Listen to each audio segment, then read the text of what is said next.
Bonsoir à tous, bienvenue dans votre journal dans l'actualité de ce 17 mars. Du nouveau dans l'affaire de l'interpellation musclée de Joué-les-Tours. Le policier relaxé par la cour d'appel d'Orléans hier soir. Il avait été condamné en juin dernier pour usage de la force disproportionnée par le tribunal correctionnel de Tours. À 5 jours du premier tour, la tournée des ténors se poursuit après NKM.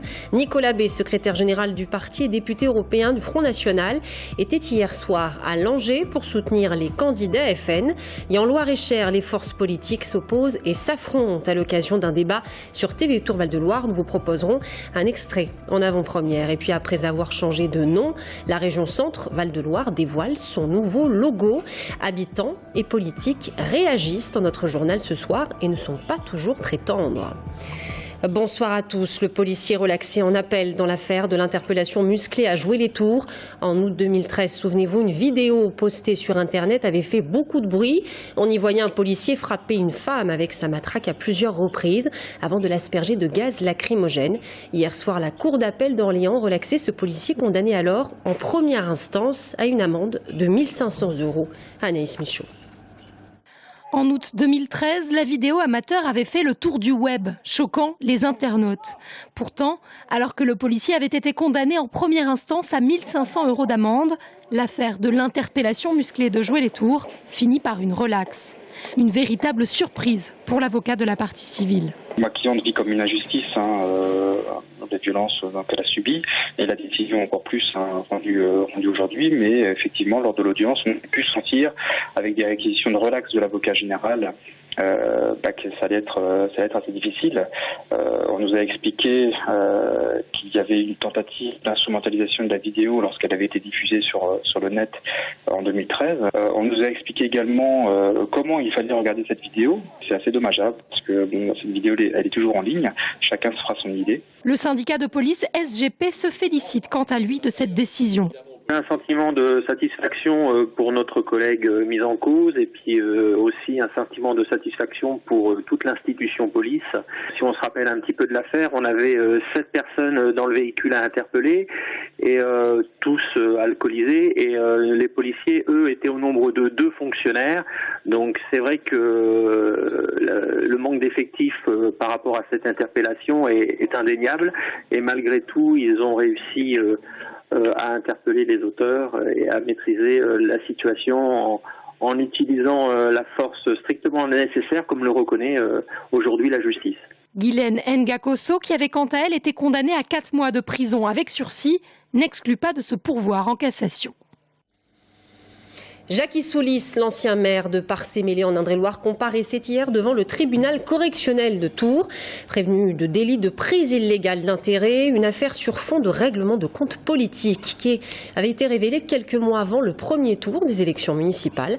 En 2012, lors du passage du plan d'occupation des sols au plan local d'urbanisme, un terrain qui lui appartient passé du statut de partiellement constructible à celui de totalement constructible. On lui reprochait alors à ce moment-là de ne pas l'avoir signalé à la commission d'urbanisme et d'avoir participé au fameux vote du PLU. On en saura plus lors du jugement le 11 mai prochain. 300 retraités ce matin rue Nationale après avoir bloqué le tramway pendant une quinzaine de minutes. Les manifestants se sont ensuite rendus devant la préfecture de Tours. On les écoute.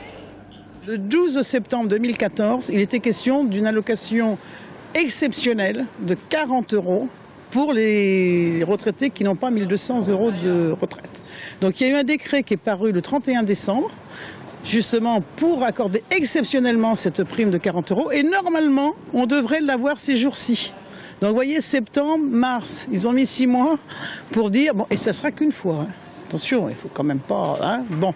Donc grâce à ces 40 € exceptionnels, comme tous les retraités que vous voyez à la télé, je vais pouvoir aller m'éclater en thalassothérapie, au Maroc, partout. Vous voyez, bon, je trouve que c'est lamentable.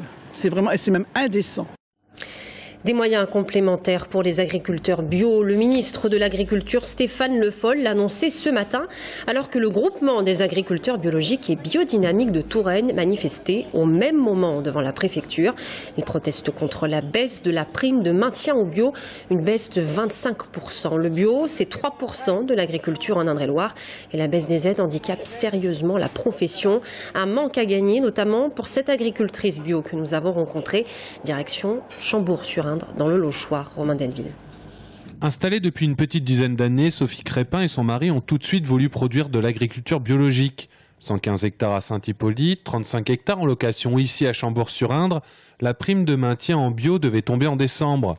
Sauf qu'elle n'a pas été versée et que le 7 mars, un arrêté ministériel annonce une baisse de 25% de la prime de 100 € par hectare.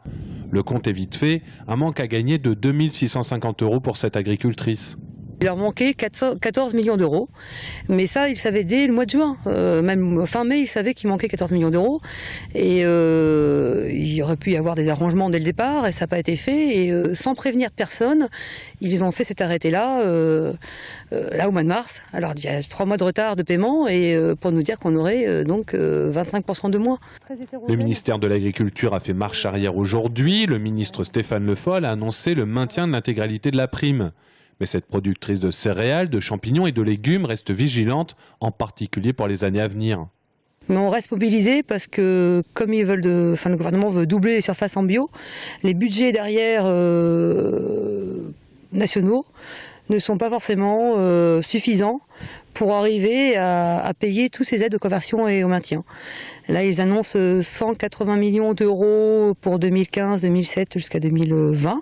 Et Sophie Crépin a sorti la calculatrice. Si les surfaces en bio doublent, l'État devra consacrer 300 millions d'euros à cette prime en matière en bio.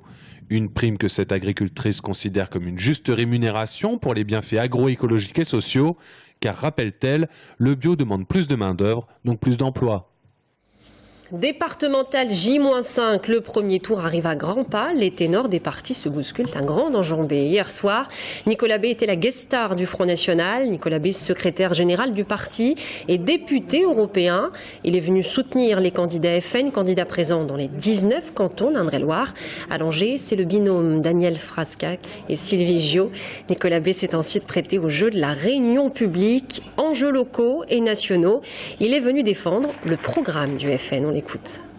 Nos candidats défendent des programmes locaux, le maintien d'un certain nombre de services publics qui aujourd'hui sont remis en cause, le soutien et les aides aux personnes âgées, aux personnes handicapées, la lutte contre la fraude, le rejet du communautarisme, la baisse de la fiscalité départementale. Mais bien sûr, il y a aussi un enjeu national. Pourquoi ? Parce que les Français vont se saisir de cette échéance pour dire ce qu'ils pensent de la situation au général de la France, d'autant plus que les départements et les budgets alloués aux départements dépendent très largement de choix politiques qui sont faits au niveau national. Et en Loire-et-Cher, les forces politiques s'opposent et s'affrontent à l'occasion d'un débat sur TV Tour Val-de-Loire diffusé ce soir. L'UMP Nicolas Perruchot, Gilles Clément, chef de file de l'opposition, le socialiste, Michel Chassier pour le Front National, Jean-Michel Mijon pour le Parti communiste. Un débat de 52 minutes. On vous propose un extrait. Regardez ce face-à-face entre l'UMP et le PS. Ça balance sur le thème de la fiscalité. Je rappelle aussi, vous l'avez dit tout à l'heure, que le département n'a pas augmenté la fiscalité depuis 9 ans. Regardez dans les autres conseils généraux comment ça se passe. Est-ce qu'il va falloir justement augmenter la fiscalité en Loire-et-Cher ? Non, enfin, c'est un engagement que nous prenons et il ne faut pas le faire. On ne peut plus. La décision prise au vote du dernier budget, que nous n'avons pas voté, nous l'opposition, laisse entendre... Pour une fois, j'avais envie de dire non. Non, pas du tout. Il nous est arrivé de nous abstenir, il nous est arrivé de voter autrefois, et là, depuis 2 ans, nous ne votons pas le budget, tout simplement, parce que là, on sent bien qu'il y a le germe d'une augmentation d'impôts pour 2016. Le niveau que vous avez dit à la dernière session il y a quelques jours. Je ne crois pas. Mais si. Vous êtes abstenu sur le budget alors que vous votiez contre auparavant. Et Maurice Leroy a souligné que vous aviez une évolution positive vers un vote que je l'espère un jour sera favorable. Départemental Loire-et-Cher, c'est donc ce soir sur TV Tour Val-de-Loire à 19h30, rediffusé à 22h30. Et le changement, c'est maintenant, après avoir changé de nom, la région Centre-Val de Loire dévoile son nouveau logo. Regardez l'ancien, vous voyez le nouveau juste à côté. 3 couleurs pour le nouveau logo, comme vous le voyez. Le vert pour les forêts de Sologne, le bleu pour l'histoire royale de la Touraine et le jaune pour les céréales de la Beauce. Alors, quelles sont les réactions? On voit cela avec Thomas Lignon et Mathieu Bignot. Après son nom, la région Centre-Val de Loire change de logo. Vous aviez l'habitude de le voir tout en bleu sur les plaques d'immatriculation ou les lycées. Maintenant, il sera plus coloré et ça plaît à certains. Les couleurs sont belles. Ça ressemble à un petit cœur. Oui, c'est un petit cœur. Les couleurs sont jolies, c'est harmonieux. Les couleurs sont bien assorties. Parce qu'on aime notre région, il y a ce côté chauvin. Le jaune pour les céréales de la Beauce, le vert pour les forêts de Sologne et le bleu pour l'histoire royale de la Touraine. Chaque couleur a une signification. Ce logo, c'est le service de communication de la région qui l'a réalisé pour diminuer les coûts et moderniser l'image régionale. Nous avions un logo qui avait été décidé au début de la création de cette région, qui avait légèrement évolué, mais qui était un logo devenu un peu daté si on le compare à un certain nombre d'autres logos. Il fallait donc le mettre dans le graphisme d'aujourd'hui. Et forcément, tout changement engendre des mécontents. Ça me rappelle une campagne pour le cœur, oui. Ça serait mieux ça. Honnêtement, je préférais celui d'avant, je crois. Le bleu? Ah, vous l'avez? Ouais. Oui, parce que je trouve que là, ça fait vraiment coloriage. Donc... Ouais. Les anciens logos seront changés au fur et à mesure pendant plusieurs années. L'objectif, étaler les coûts dans la durée. Et réaction ce soir par rapport à ce nouveau logo, celle de Philippe Vigier, l'UDI Philippe Vigier, qui parle de tout ce qui est excessif et insignifiant. Eh bien, Jean-Marie Beffara, premier vice-président de la région Centre, lui répond « L'outrance et l'excès ne peuvent tenir lieu d'arguments politiques. Les propos de Philippe Vigier en deviennent donc insignifiants. » Voilà, c'est la fin de ce journal. Merci de nous avoir suivis. Dans un instant, avec notre invité de la rédaction, nous parlerons de l'extension de la ferme La Tardivière. À tout de suite.